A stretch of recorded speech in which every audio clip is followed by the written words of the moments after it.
Apocalipsis económico. ¿Cómo prepararte para el próximo colapso financiero?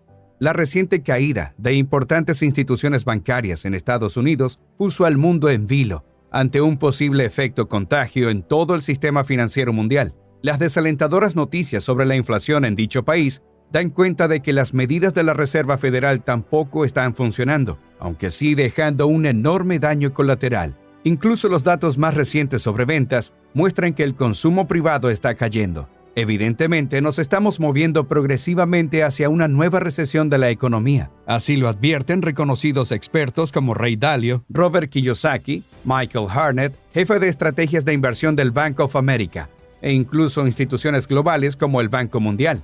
En este video verás qué son los ciclos económicos, qué es lo que está pasando ahora mismo en la economía y sobre todo, qué puedes hacer tú para surfear el enorme colapso financiero que se avecina. Quédate hasta el final y no olvides suscribirte activando las notificaciones.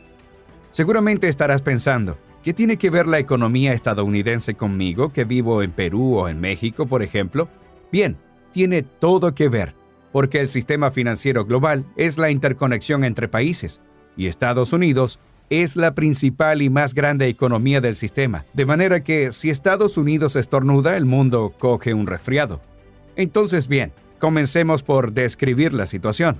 Estamos ante el cumplimiento de un ciclo económico que se inició con la crisis pandémica de 2020.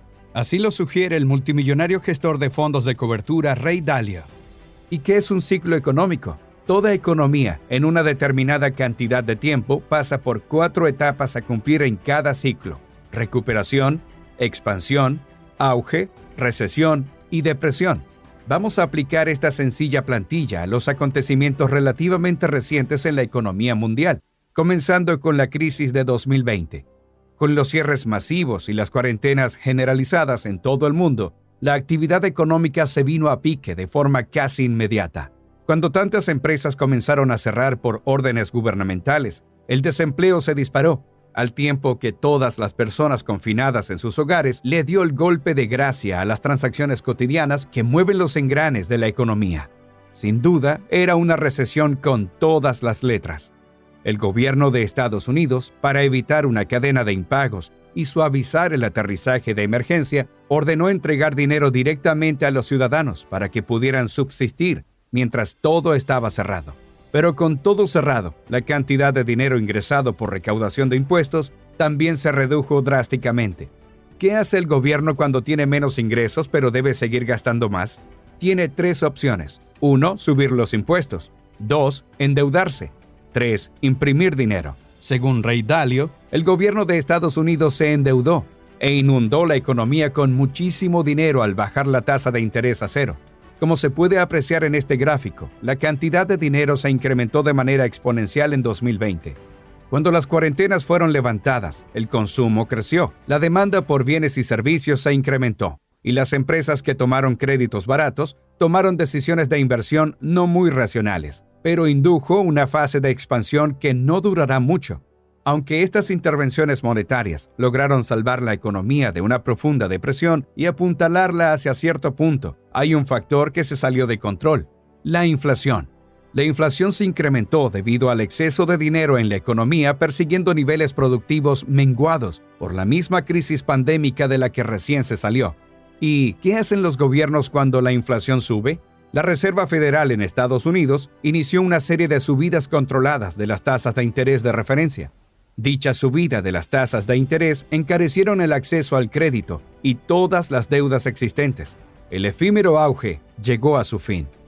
Entonces, la inflación, por un lado, mermando el poder de compra de los ciudadanos de a pie, y el sector financiero sufriendo por la falta de liquidez causada por las tasas de interés más altas, formaron los ingredientes que podrían meternos en la próxima tormenta perfecta financiera del siglo XXI. Empresas tecnológicas como Google y Microsoft comienzan a despedir personal masivamente. Bancos como Silicon Valley Bank, Silvergate Bank, Signature Bank, entre otros, se declararon en quiebra. Todos estos son indicadores indiscutibles de que nos encontramos inmersos en una nueva recesión económica en pleno desarrollo, y nos movemos directamente hacia una depresión económica que algunos expertos como Robert Kiyosaki comparan con la Gran Depresión de 1929. Es así como se está cumpliendo en Estados Unidos un nuevo ciclo económico. Ahora bien, en cada ciclo, no todos los periodos de expansión son iguales, así como no todas las recesiones o depresiones son iguales. Una depresión económica bien puede ser peor que otra en el pasado, y la mayoría de los expertos coinciden en que el sistema está agotado.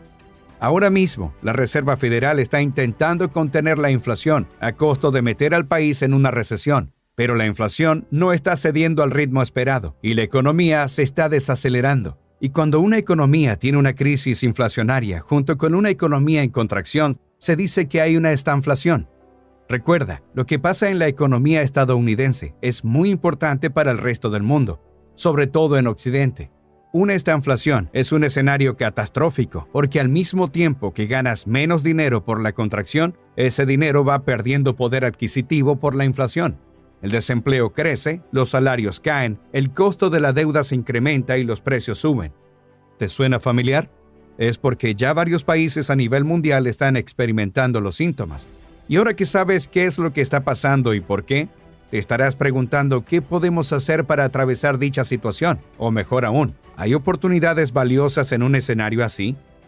El titán de las inversiones Ray Dalio nos dice que en momentos como este, donde la inflación rampante erosiona el valor del dinero, lo que menos quieres es tener liquidez. Observa las acciones que han ido subiendo conforme incrementó la cantidad de dinero en la economía, así como también el precio del oro, que al tiempo que el gobierno de Estados Unidos emitió una cantidad récord de dólares, el precio del oro subió de forma proporcional. De hecho, el conocido autor e inversionista Robert Kiyosaki dice que el dinero en efectivo es dinero basura y que el verdadero dinero es el oro y la plata. De hecho, si vemos la evolución reciente del precio de la plata, también veremos el incremento de su valor desde que se comenzó a imprimir tanto dinero. El mensaje es claro: mientras el dinero en efectivo pierde valor, valores como el oro y la plata incrementan el suyo. Un segundo consejo para surfear esta crisis apunta a tus finanzas personales y es: controla tus gastos. Parece obvio, pero créeme, muchas veces no es el caso, ya que psicológicamente muchas personas tienden a gastar más cuando hay malos tiempos y la inflación con el tiempo programa a la gente para que gaste el dinero rápidamente, porque si mañana subirán los precios, comprar hoy mismo es la mejor opción. La inflación es un atentado directo contra el ahorro, pero tú no debes dejarte llevar por esta ola, sino que debes ir contracorriente. También es necesario señalar que cuando las tasas de interés están altas o con expectativas de seguir subiendo, quiere decir que no es momento para endeudarse, mucho menos para hipotecarse. Otra opción de inversión en un contexto inflacionario son los bienes raíces, porque la inflación impacta primero en los precios de la vivienda y de los alquileres. Hay que estar atento a las expectativas con las tasas de interés. Como se puede apreciar en el gráfico, los precios de bienes raíces van a la par de la inflación, porque lo funciona muy bien como activo refugio en este contexto. Otro aspecto que puedes considerar es cuál es el mejor país para invertir en el contexto actual.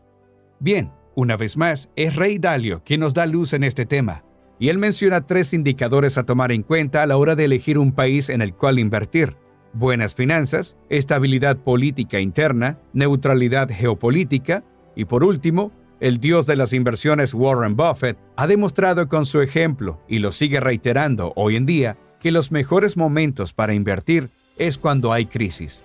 Si observamos la evolución del S&P 500, nos daremos cuenta que después de cada crisis ocurrida en el siglo, le sigue un periodo de rentabilidad. Pasó luego de la crisis de las .com en el 2000, pasó luego de la crisis de 2008, pasó luego de la crisis de 2020, y según Warren Buffett, volverá a pasar después de la actual crisis en pleno desarrollo. ¿Y tú, estás preparado para el próximo colapso financiero que se aproxima? Comparte con nosotros cómo te estás preparando y también tu opinión sobre este tema en un comentario. Estaré encantado de leerte.